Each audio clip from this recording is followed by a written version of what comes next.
Ashley, pumunta ka nga dito. Magkakaroon tayo ng meeting. May malaki tayong problema. Bilisan mo.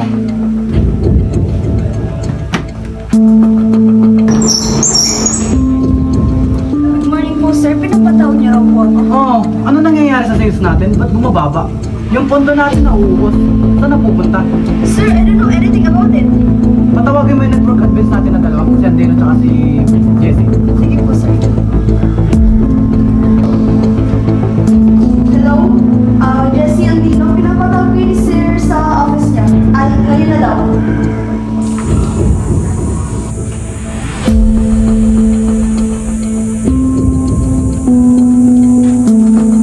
Ned, pakipaliwanag ka. Ano nangyayari dito?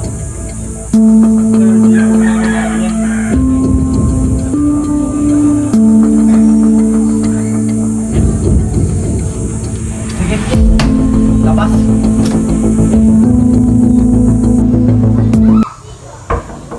Sir, pwede mo kayo makausap? Sige. Ned. Yes, Mr. Jesse, ano yan? Sir, may sasabihin po kasi ako. Ang totoo po kasi, si Andina po ang may pakana kung bakit po nauubos yung funds tsaka po itong bumababa yung sales. Patunay ka ba? Yes po sir, may ebidensya po ako. Sige, bibigyan kita ng isang oras, patunayan mo. Kung hindi, malalagot ka sa akin. Sige po sir. Tumigo. Sige po sir. Sir, pwede na po yung ebidensya. Sige, bigyan mo sa akin. Sir, ito po. Sige, Tumigo. Re-review ko muna ka.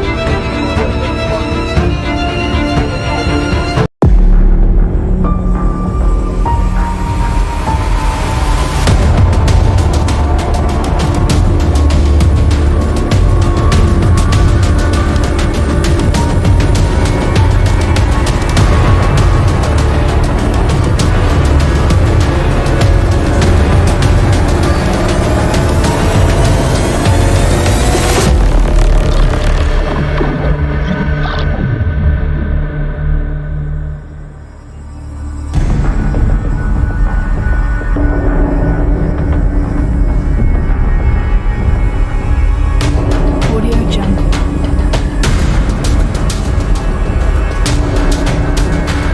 Hello, Ashley. Pakitawag nga si Mr. Andino at si Mr. Jesse. Ngayon din, kayong tatlo. Sir, good morning po. Andito na po sila. Sige, papasukin mo.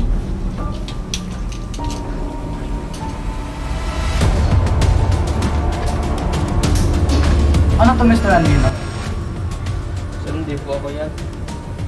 Ayan na yung ebidensya eh. Alam mo, sobrang disappointed ako eh. No? Mapopromote na sana kita, kaso nagkaganyan ka. Ang laki ng tuwala ako sa'yo. Gaganyan ka lang. Sige na, labas. Sige po. Mr. Jesse, dahil malaki na yung bag mo at may tiwala ako sa'yo sa kumpanya nito, ikaw na ang tatay yung head ng buong kumpanya. Maraming salamat po sir sa magandang opportunity nito. Walang ano man. Keep up the good work. Kaya tawag.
po ang ating witness.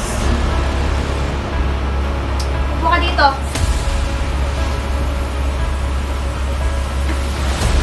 Ano kinalaman mo sa nangyari ngayon? Hindi ka ba iimik? Ano? Wala ba talaga? Wala po talaga ang pinalaman doon. Hindi ko po alam yung mga sinasabi nyo.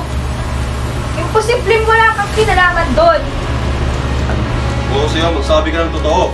Malma ka, madami tayong paraan para makuha ang ebidensya.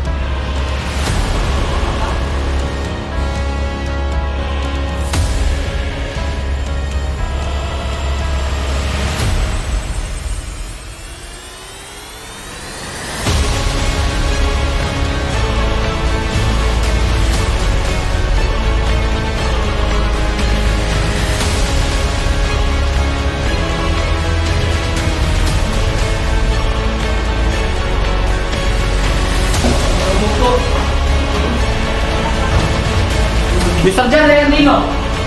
Sumama ka namin! Huwag ka na tumalag! Cut mo! Tara na!